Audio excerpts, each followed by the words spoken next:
Hey guys, how's it going? In my last days of high school a few years ago, one of my favorite and most memorable teachers, my maths teacher, we'll call him Mr. B for short, he gave the class a printed handout containing a formatted document full of advice. This was very particular advice, and you could tell he put a lot of his wisdom into it.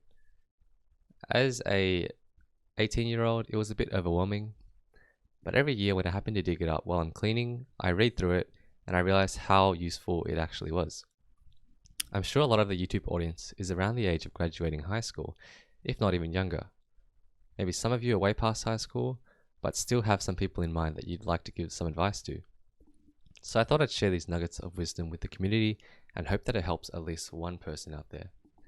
I'll also sprinkle in some anecdotal experience if I think it'll support some of the things that I say throughout the video. The document was separated into 3 sections. The first section, things to do before leaving school. The second section, moving out of home. And the third section, things you should know or learn in the next 2 years. Keep in mind that I grew up in Australia, so some of this advice might be specific to only Australian graduates. So without further ado, section 1, things to do before leaving school. So these are mostly things you should do about a month or maybe 2 months before graduating. You don't want to leave it till the very end because you might not get the chance to do these things and you might forget. So the first thing is to say goodbye to your mates and your colleagues. You most likely won't see them very regularly after high school because you'll all go to different places, different courses, different unis, make new friends, and with work, time is very limited. Second, thank your parents. Third, thank your teachers, the teachers that have been good to you anyway. Thanks is really all they require, and they will feel good for it. Clear your lockers. You don't want to forget anything in those. Sell your books as well, or take them home. Give it to people that need them. Fifth, look after yourself up to and after exams. It is a stressful period, and I'm not going to lie, they are important to get into the course that you want to pursue if you are going to uni. So take them seriously, but do not do that at the sake of your mental health. Sixth, have fun. Now, moving out of home. Obviously, you don't have to move out of your parents' place. Many kids do not, especially in Australia where it's not often obligatory to move to your college campus or anything like that. It's usually a better financial decision to live with your parents for a few years after graduating from high school, even more so if you don't have a part-time job or anything like that. But financial reasons aside, really think about whether staying home will be the best choice. There are plenty of other factors, such as, but not limited to, distance from your university, distance from your workplace, your mental health, and even getting a taste of independence for once. So, first of all, decide whether you'll be sharing or living alone. Having housemates can be good because the rent and costs are shared. They can help around the house and they provide useful items and company, but it can be risky. The people that you rent with could stop paying rent, whether by choice or because of financial instability. They could not assist in the purchase of essential items such as groceries. They might not also help around the house. So try to live with people or someone that has similar habits to you. You should also begin looking for places like months before you move. Look around the area before checking out places and try to choose one close to what you desire, not what your friends desire. When looking for your first place, remember that you are not going to get a palace. Compare qualities of places. Do you want a cheaper, crappier place? Or are you prepared to pay for a nicer place? Before signing the lease, make an inventory of the state of the place and take photos. Give a dated copy of this to the agent. Make sure you read the lease before signing and paying. Also be sure to visit the house before moving in and bring an older acquaintance, like a parent. Being independent does not mean being stupid. This person is your backup. Have them check the sink, toilet, water pressure, etc. Check for any hidden illegal cameras, inspect the area for any trouble, and ask other residents how they like living there. Next, draw up a budget plan.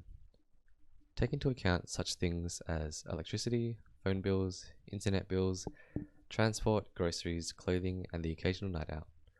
Will the money you earn support this? If you're living with others, figure out the total cost per month and discuss how these costs will be divided.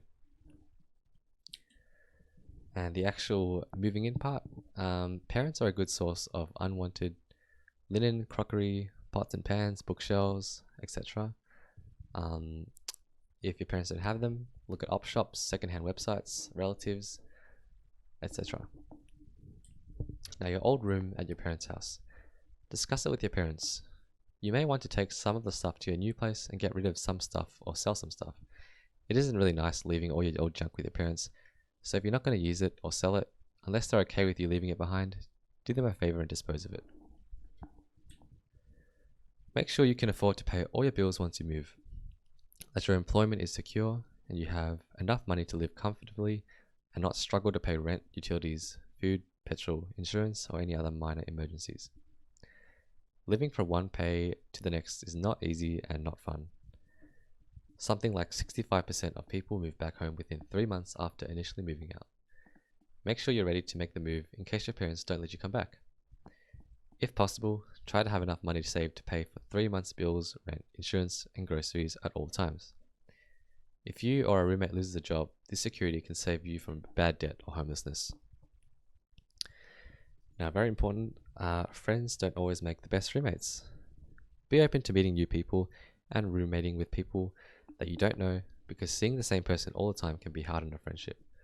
Also, it's nice to live with someone with an opposite schedule from yours so that you aren't in each other's way. Discussing and planning house things together will make you and your housemates value the house more. If you have a sense of community, people are happy to contribute and keep the place in order. Beware of psycho housemates. If you live with friends, check that they have roughly the same standard of cleanliness as you do, and whether they will be able to pay the rent and bills. Do not fit more people into a house in an effort to afford the place. And lastly, discuss the rules beforehand. Can people stay over? Can they have parties? Can they have music blasting? Until what time? The last thing you want is to get up and stumble over bodies all over the place. Make sure you know the person you're living with.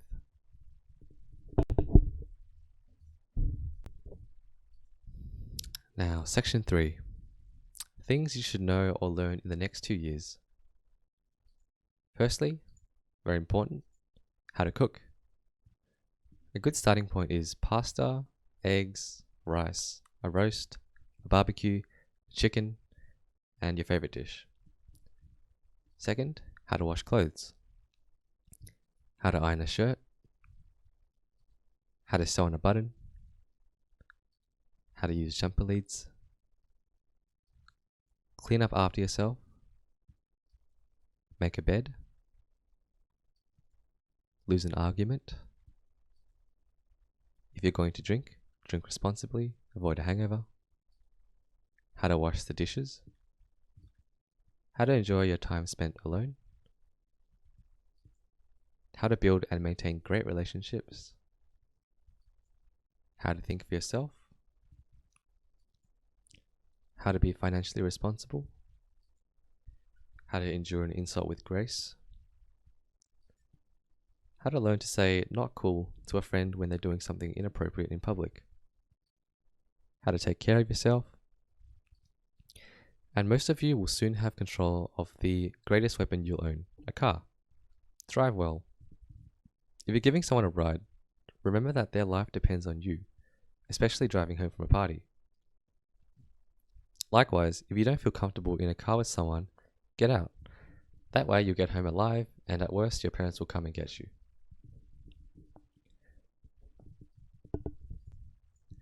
Now, a lot of these things you might look and wonder, how does any self-respecting 18-year-old not know how to wash dishes or clean up after themselves? I can assure you, everyone's raised differently, and while it does raise some red flags if they've never worn a pair of dish gloves, I've met plenty of people, and some of them are my best friends, who are equally successful as they are bad at handling basic house chores. You might struggle for a few weeks after graduating, maybe even a few months. Maybe you're confused for a couple of years. That's okay. Despite what people might tell you, your early 20s might not be great. In fact, they probably won't be. Why? Because until this point, you've just been a kid, a student. Not only that, a student whose educational and lifestyle choices have almost solely been made by other people. So cut yourself some slack. Don't expect the best years of your life, but don't throw them away either. Take the time and effort to learn from these years and learn about yourself. Thanks for listening and good luck.